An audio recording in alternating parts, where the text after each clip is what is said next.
एक समय की बात है। एक गांव में एक किसान अपनी पत्नी और 2 बच्चों के साथ रहता था। वह किसान बहुत ही ज्यादा परेशान रहता था।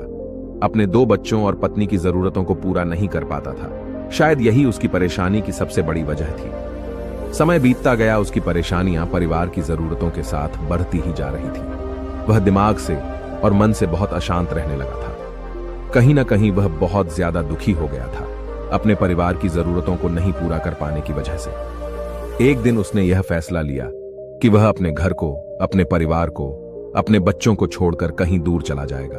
अंततः वह मनहूस दिन और काली रात आ गई, जिस दिन वह अपने परिवार को, अपने बच्चों को, अपनी पत्नी को छोड़कर घर से कहीं दूर चला गया। वह किसान चलता ही गया, चलता ही गया। रात से सुबह हो गई, सुबह से फिर दोपहर, दोपहर से शाम, शाम से फिर रात, फिर सुबह हो गई। उस किसान की मन की पीड़ा इतनी ज्यादा थी कि उसके पैरों के छाले और पैरों से बह रहे खून उस पीड़ा के आगे फीके पड़ गए थे। ना भूख की चिंता, ना प्यास की चाह, बस चलता ही गया, चलता ही गया। आखिरकार जंगल में चलते चलते उसका शरीर इतना ज्यादा थक गया कि वह एक नदी के किनारे जाकर गिर पड़ा। कुछ घंटों बाद उस किसान को होश आया। वह बेचारा इतना ज्यादा प्यासा था कि तुरंत वह नदी के पास गया। जैसे ही वह पानी पीने के लिए हाथ पानी में डाला, उसे सामने नदी के उस पार कुछ लोगों का झुंड दिखाई दिया। उसने ध्यान से देखा तो उसे एक वृक्ष के नीचे महात्मा गौतम बुद्ध बैठे हुए नजर आए। वह तुरंत दौड़ के उनके पास गया और उनके पैर पर गिरकर बोला कि हे महात्मा, हे भगवान, मुझे अपनी शरण में ले लीजिए, मुझे अपना शिष्य बना लीजिए। महात्मा गौतम बुद्ध के शरण में आया हुआ कोई भी व्यक्ति खाली हाथ वापस नहीं जाता। यह किसान तो केवल उनका शिष्य बनना चाहता था। महात्मा गौतम बुद्ध ने उसकी मनोदशा को देखते हुए उसे अपना शिष्य बना लिया। महात्मा गौतम बुद्ध और उनके शिष्य वहां पर केवल विश्राम कर रहे थे। उनका विश्राम भी पूरा हो चुका था। वह किसान भी अब महात्मा गौतम बुद्ध का शिष्य बन चुका था। अब समय हो चला था आगे की यात्रा को पूरा करने की। गौतम बुद्ध और उनके शिष्य आगे बढ़ते चले गए। कुछ दूर निकल जाने के बाद गौतम बुद्ध जी को बहुत जोर की प्यास लगी। उन्होंने अपने इस नए शिष्य अर्थात किसान से बोला कि प्रिय शिष्य, जाओ, पास में एक सरोवर है, वहां से मेरे लिए पानी लेकर आओ। किसान बोला, जो आज्ञा भगवान। किसान सरोवर की तरफ चल दिया। सरोवर के पास जैसे ही किसान पहुंचा, उसने देखा कि उस सरोवर में बहुत सारे जानवर उछल कूद कर रहे हैं। वे सारे जीव जंतु किसान को देखते ही तुरंत वहां से भाग गए। किसान बहुत ही खुश हुआ और उस सरोवर की तरफ चल दिया पानी लेने के लिए। परंतु जैसे ही किसान ने सरोवर के पानी की तरफ हाथ बढ़ाया, उसने देखा कि पानी बहुत ही ज्यादा गंदा था। किसान निराश होकर वापस गौतम बुद्ध जी के पास आ गया। गौतम बुद्ध ने उससे पूछा, पानी कहां है?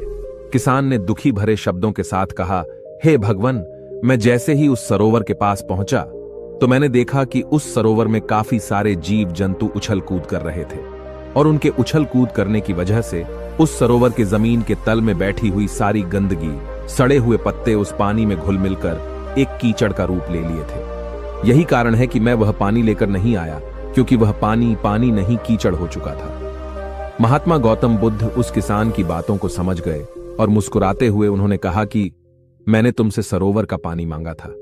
मैंने यह नहीं कहा था कि पानी अगर गंदा हो तो पानी लेकर मत आना। उन्होंने अपने दूसरे शिष्य से अनुग्रह किया कि जाओ और सरोवर से पानी लेकर आओ। उनका दूसरा शिष्य निकल पड़ा पानी को लाने के लिए और कुछ देर पश्चात वह पानी लेकर वापस आ गया। आश्चर्य की बात तो यह थी कि दूसरे शिष्य द्वारा लाया हुआ पानी बिल्कुल साफ था। और उससे भी बड़ी असमंजस की बात यह थी कि सारे के सारे शिष्य बड़े ही आश्चर्यचकित हो गए कि यह करिश्मा कैसे हो सकता है, क्योंकि पहले शिष्य ने तो यह बताया था कि पानी कीचड़ हो गया था।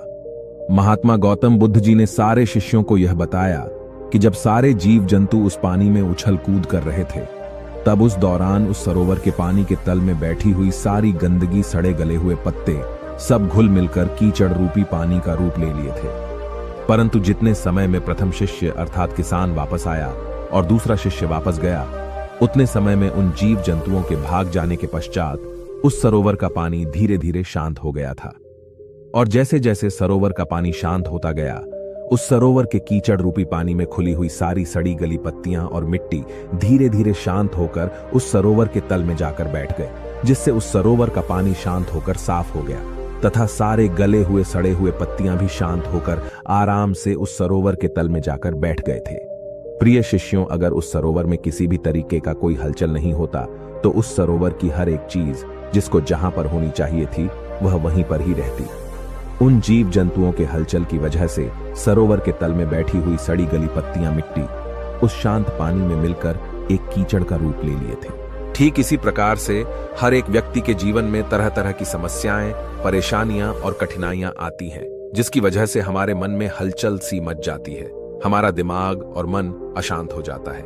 तत्पश्चात हम कोई गलत फैसला ले लेते हैं, परंतु अगर हम थोड़ा समय देकर उन कठिनाइयों, परेशानियों और समस्याओं के बारे में समझने की कोशिश करें तो मन की हलचल उस सरोवर की पानी की तरह शांत हो जाएगी, जिससे हम अपने जीवन में सही निर्णय का चुनाव करते हुए उसका समाधान निकाल लेंगे। किसान को महात्मा गौतम बुद्ध जी की सारी बातें बिल्कुल साफ साफ समझ में आ गईं। उसे यह भी समझ में आ गया कि उसके परिवार में आई हुई सारी परेशानियां, दिक्कतें और जिम्मेदारियां भी इसी सरोवर के सड़ीढ़ी गली हुई पत्तियों और मिट्टी रूपी कीचड़ की तरह ही हैं। बस जरूरत है थोड़ा समय निकालकर मन को शांत करते हुए उन परेशानियों, दिक्कतों के बारे में समझने और उसका समाधान निकालने की। दोस्तों, समय के साथ साथ हर एक इंसान की जरूरतें बढ़ती ही जाती हैं। हो सकता है किसी की जरूरत कम हो सकता है किसी की जरूरत ज्यादा हो, लेकिन हमें उन जरूरतों को पूरा करने के लिए मेहनत तो करनी ही पड़ती है। हाँ, ये जरूर है कि मेहनत करते वक्त हमें बहुत सारी कठिनाइयों और समस्याओं का सामना करना पड़ता है। इसी वजह से बहुत बार हमारा मन अशांत हो जाता है, निराश हो जाता है, दिल दिमाग में एक अजीब सी हलचल होने लगती है, जिसके वजह से हम गलत फैसला ले लेते हैं। परंतु दोस्तों, हमें घबराने की जरूरत नहीं है। हमें अपने दिमाग को शांत करने की जरूरत है।